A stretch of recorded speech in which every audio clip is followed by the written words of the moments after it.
So Kid Cudi's out of control. Kid Cudi is trying to expose the Illuminati. Kid Cudi is trying to expose the industry. He's exposing Kanye West. He's back re-exposing Drake. People forget that Kid Cudi was very vocal about Drake in the beginning. In fact, there's a season every time when these cats come out that Kid Cudi was a part of. He was a part of the new breed, not necessarily through XXL, although he had been considered in XXL at the time as far as the new freshman class. But going back to the new breed, it was Wale, Kid Cudi, and then Drake was being pictured in photo ops with the two. A little bit later, Drake's star rose into it, grew to where it was now, although it is manufactured, and I still maintain, as I stated before, he is by far one of the most corporate rappers we have ever had, that is. But here's the thing about Kid Cudi, what's sad about the situation, people have minimalized his influence on the game. In fact, a lot of people like to say 808, it is an influential hip-hop album, and it has reshifted or redirected the course of rap music when it comes to expressing emotions. It took emo rap to the next level, basically. It took some of the shit that Joe Budden was working with, a little bit of remnants of what Pac was working with, and then it took it to another level sonically. Here's the thing about 808s. Kanye West went out of his way to recruit Kid Cudi for those chilly synths and that airy vibe that he was looking for on 808. So here's the thing. This is what is ironic about all of this, the dichotomy of the situation. Drake saying that Kid Cudi is out of line, as he lamely puts it during a show, you need to cut it, right? So he also said before that 808 Heartbreaks was such a masterful album, that it was such a big influence on him. Here's the thing about picking your enemies when it comes to fighting. He's mad at Kid Cudi, and he says he's better than Kid Cudi, yet he gives credit to 808 Heartbreaks for influencing his style, although Kanye West had used Kid Cudi's energy and talent to basically orchestrate the 808 album. Tallahassee Pain, aka T-Pain, people forget, T-Pain was recruited along with Kid Cudi, two cornerstones for that fucking album. That's what's sad about the situation, and then Drake is not necessarily paying homage or respect, but he's a corporate rapper, a new form of colonization, as colonizers would do. They're not gonna pay tribute or pay respects to the original. So the whole thing is this: Kid Cudi, it is unfortunate that he got sucked into the good music machine. Kanye West had dropped the ball with several artists. He's dropped the ball with Sci-Hi the Prince. Let me take some time out here to illustrate. Sci-Hi the Prince is a great artist. Sci-Hi the Prince has created so many dope-ass mixtapes. He's written so many classic verses for Kanye West, along with Consequence. Consequence at least was able to get some shine. He at least was able to get his information out in the front and say, look, this is what I did. As well with Rhyme Fest. Rhyme Fest had a dope-ass album. As you can see, Kanye West knows how to choose superb lyricists. Going back to my man Sci-Hi the Prince, for those who are familiar with hip-hop, lyrical hip-hop cats that are still under the ground, still not played into the philosophy that hip-hop is dead, even though it was a great album by my man Nasty Nas. Hip-hop has vastly improved ever since then. No more of the Soulja Boyism, no more of the Little B-ism, although we have a little bit of the Yachties and all of those cats. There's still hope in hip-hop. You have Schoolboy Q,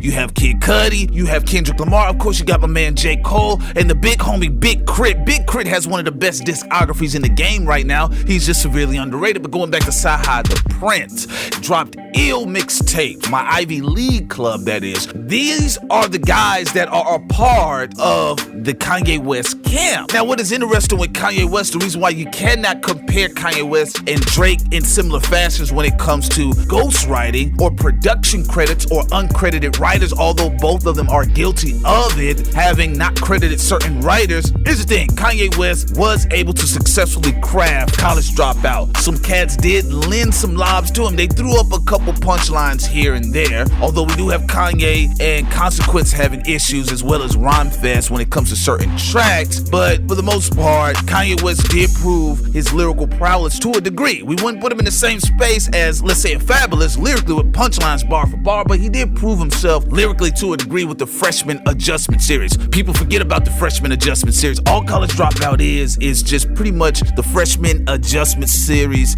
finally filtrated and fine-tuned to to be crafted into what we know today as the College Dropout album. What I do like more than anything else, I like the fact that Kid Cudi's speaking up. The only thing Kid Cudi could really be guilty of is that he hadn't spoke out a little earlier. Remember now, Kid Cudi had an awesome and fantastic mixtape run, the Man on the Moon series, okay? That series alone was dope. What he did with Chip the Ripper was dope. Chip the Ripper is like his second tier artist, and he's better than a lot of these guys that are out right now, okay? So let's not get out of the pocket and act like Kid Cudi's talking out of his ass. You know, there's too many fanfarism going on in hip-hop right now, if you can call a lot of this stuff hip-hop. I'll just say rap music, mainstream commercialized rap music. There's too many fanfarism going on. You have people that are unanimously siding with Drake just because of who he is and the image and the corporation that is behind Drake, and disregarding a cat like Kid Cudi when we forget Kid Cudi is basically the guy that Drake has pulled from or bit up a little bit. Even Kid Cudi was vocal about Drake biting in the early stages of his career. Wale, on the other hand, he put out some dope albums. He kind of fell back from the scene out of that class, out of that Wale, Kid Cudi, Drake class. Wale tended to fell back. He had some issues with Maybach Music and Meek Mill. We know that story, blah, blah, blah. But on the other side of the game, I've seen way too many people being very dismissive of Kid Cudi when Kid Cudi influenced Kanye West when it came to the 808 Heartbreak, along with T-Pain,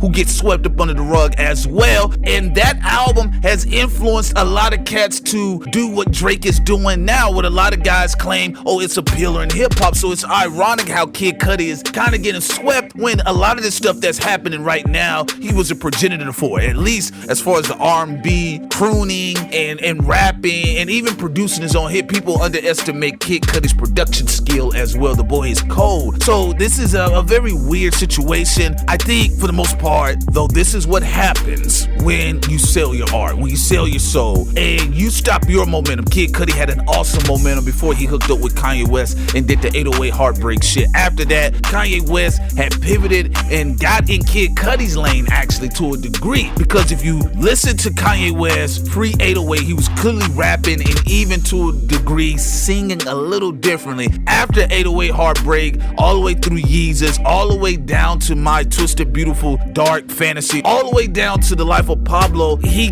definitely took elements of what Kid Cudi was working with and put his trademark on it, and in a sense kind of neutralized Kid Cudi's momentum. So now you have copycats or mimickers like Drake feeling themselves in the game, because let's be real, not only is the fans' fault to a degree, but a lot of these guys such as Kanye West who have actual power in hip-hop that did not give credit to where it needed to be done. You know, there are artists that good music has dropped the ball with on so many issues. Pusha T, Common, Saha the Prince. There's so many cats they have dropped the ball on that, you know, we really need to reanalyze when it comes to producers and how they deal with their artists in regards to a Kanye West versus a Kid Cudi, and how Kid Cudi was treated in the fray of things. And Drake is always going to be corny. You need to cut it. Leave your comments below. This is your boy Prince. I'm out one.